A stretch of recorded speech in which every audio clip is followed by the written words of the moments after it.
days ago, I was walking out in nature, and as Sharon has said to you, nature does bring peace, and it does bring, you know, a lot of different feelings of renewal and refreshing ourselves. And so for me, especially, you know, I walk no matter what the temperature is when I'm up north, but when we're in Florida and the weather happens to be pretty cool here right now. So I'm a happy camper and I get out into nature, and a lot of times that's used as a way of meditation for me, or it's used as a way of learning something new.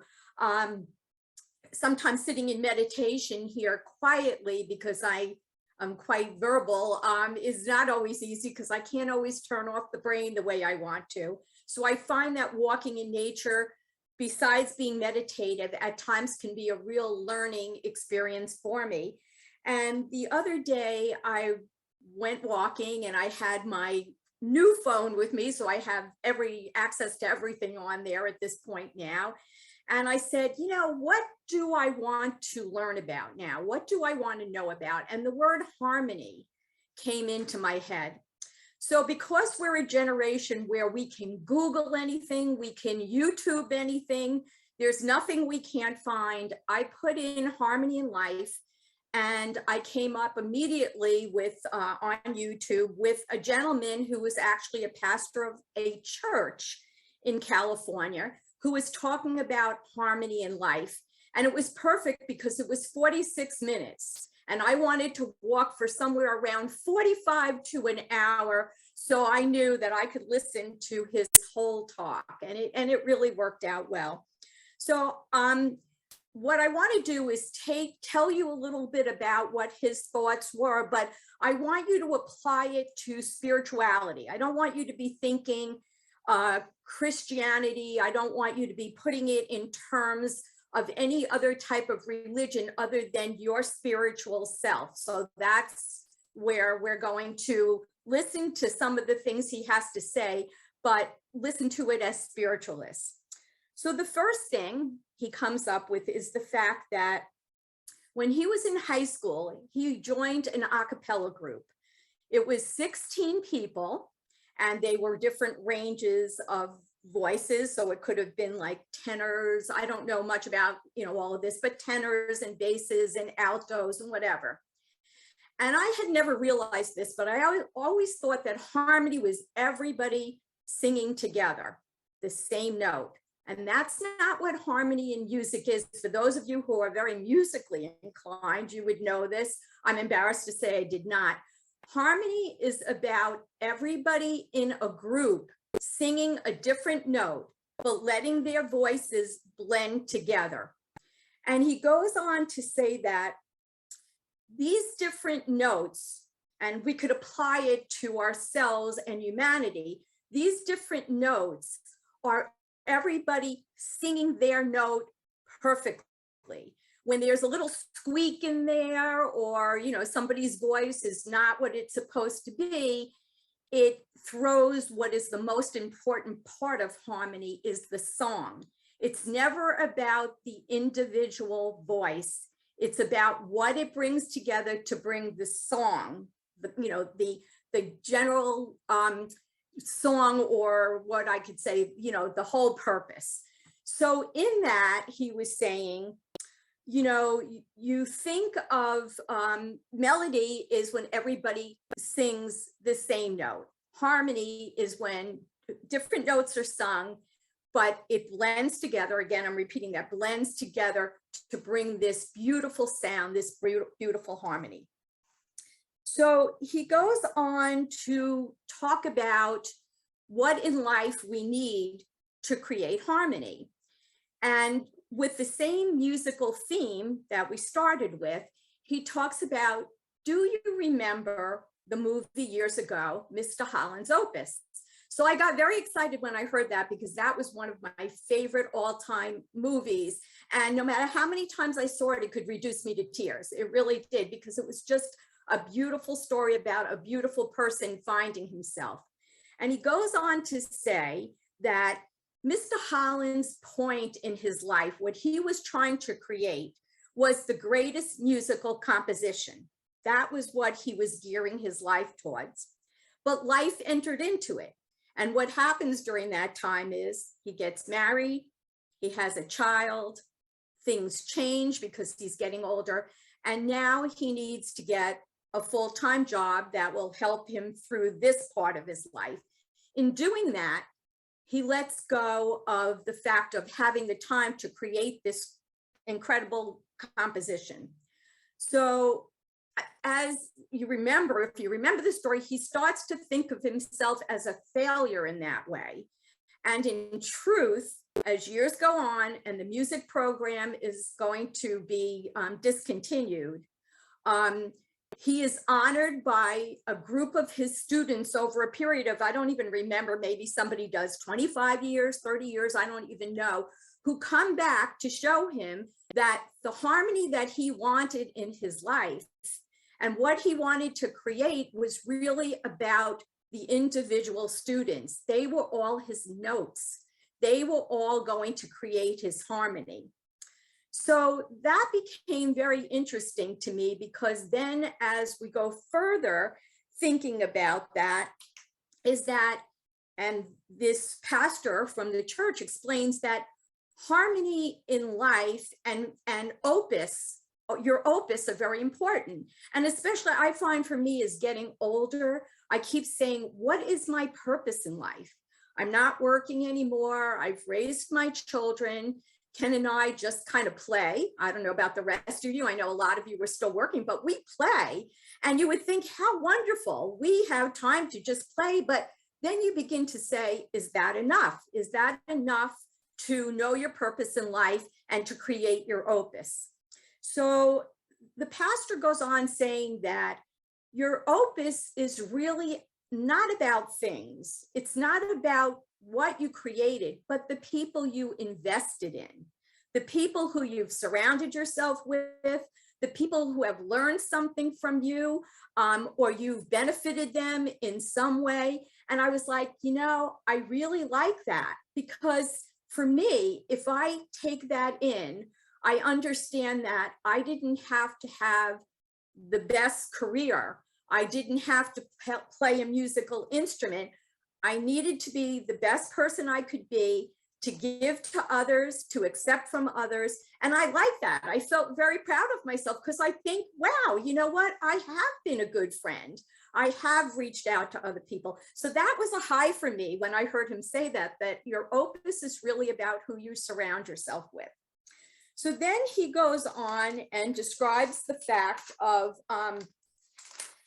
you know, when we're in harmony in life, there's always going to be the discovery that there's disharmony. You can't have harmony without disharmony. But it's when you recognize the disharmony that exists and you realize that you may think that what you're thinking is right, but the other person thinks that what they're thinking is right. If you hold on to all of the individual feelings of, well, this is, you know, this is me, I know, then you lose the fact that you can come back to harmony. So the disharmony is a learning experience to the fact that we have to create our harmony. And if we're not creating harmony, it's because we're not allowing it to happen. We're not progressing enough to see it happen. So again, it was an awakening to me that was like, okay, well, here we go from the musical aspect of harmony to the individual aspect. And if you want to take that global to what's going on, not just with COVID over the last 2 years, but in general in this world, we're not living in harmony with each other, no matter what country we're in, no matter, you know, we can take it down to the towns that we're in, the individual things that we do. We're just not leaning towards the harmony that we need to be leaning towards. So he then goes on to talk about his church, and we are a center, but we are a center of like-minded people, even though we all can sing different notes and we all may sing different notes. We are brought back in harmony because of the center that was created and that we've chose to be a part of. So he talks about the fact that we always think that our church or our center needs us, and we can be of service to our church, our center. But in truth, it is the church or the center that is really the most important part of who we are. So we're happy to give to our center. We're happy to work like all of you little crazy people who are constantly in movement working for this center. God bless you all, because it's hard work. But the center means as much to us as we mean to the center, because it's because of each one of you, each one of us, that sings our separate notes, that we create the harmony that we choose to be a part of every Sunday. If that harmony did not exist, there would not be, at this point, 24 faces that I'm looking at. So that's the truth of what this center provides for us. So in saying that, he goes on to talk about different things with, again, not always having to sing the same notes, because that's not harmony, but being able to tune our ears to know that even though we could be singing different notes, we're all trying to bring that together for the harmony of this center, or the harmony of this town, or the harmony of this world. That's what we really are all missing. We talk about wanting joy in our life all the time, and we talk about peace, but in truth, harmony is a component of all of that. And I know for myself, I constantly say, well, what do I need to really bring myself into a place of harmony or balance? And, and I realized that, I've got to work at that. I can't always have my opinions and not think that somebody else's opinions are right. Because in truth, I think I do that a lot. And I think a lot of us do that a lot. We have our own thoughts on, we'll just sing our melody. I don't need to sing the harmony, or, the individual note. So our job is to find how we can help each one of us, not just on this service, but each person that we come in contact with. Our job is to help them find their note.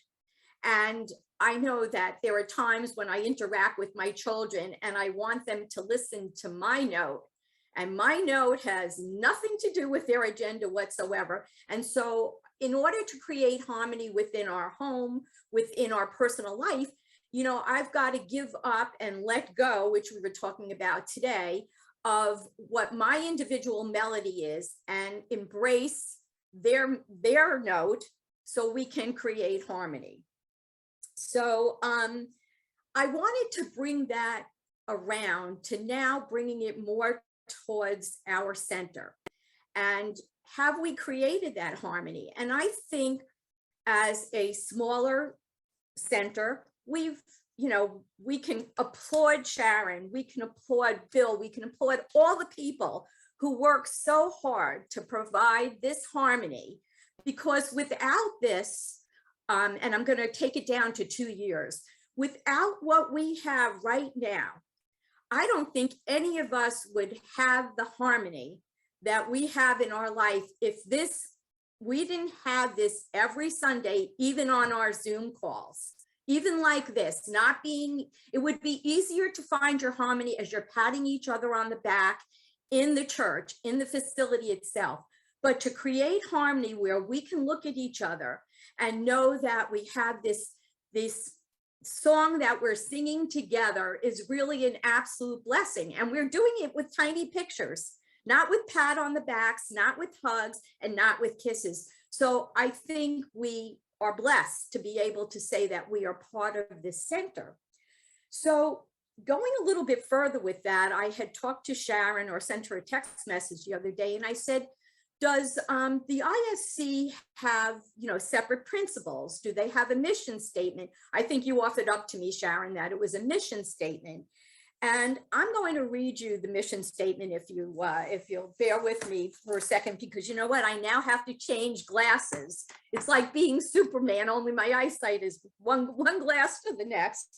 But the mission statement of this center is the growth of one's own spirit, So individual note. And our connection to the spiritual realm is a lifelong adventure and a path unique to each individual.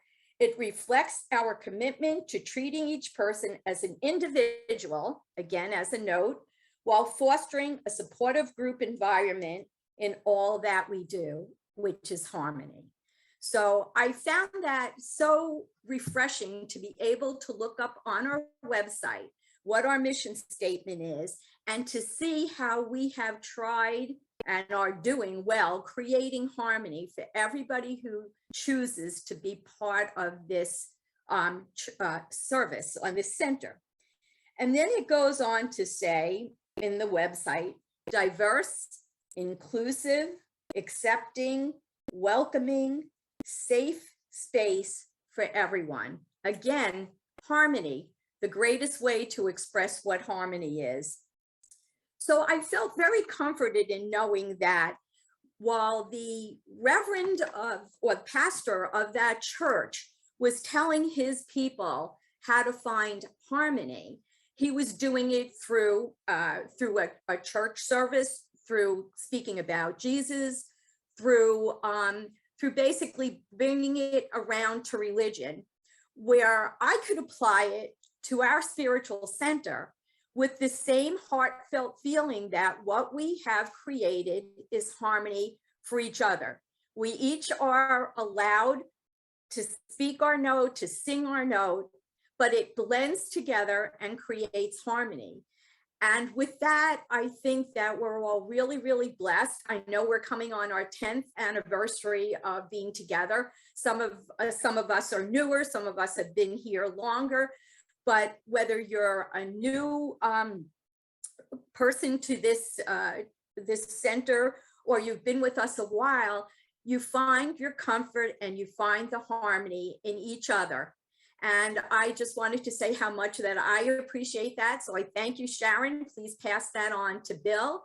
Thank you, Leslie, for all the hard work you do all the time. Barbara, for your inspirations, to Alex and to Steve and all the people, and I know Arlene, people who do readings all the time, everybody who's trying to create harmony for this center and does it so well. So whether you're Christian or you're Jewish, you're a spiritualist keeping your religion, or you just find spirituality to be your religion, each one of us has created the harmony that we now enjoy. And so I feel really, really happy about that. I feel really happy that even though I'm 1,500 miles away from where I was 2 weeks ago, that I can still tune in and feel the peace, the harmony, and everything else that I need to sing my individual note, and then to sing the notes with you and blend them together in harmony. So I thank you very, very much. And I love this center, and I hope I grow really, really old here. You know, you'll have to like push me out or wheel me out at some point. So anyway, God bless you all, and thank you for listening. I appreciate it.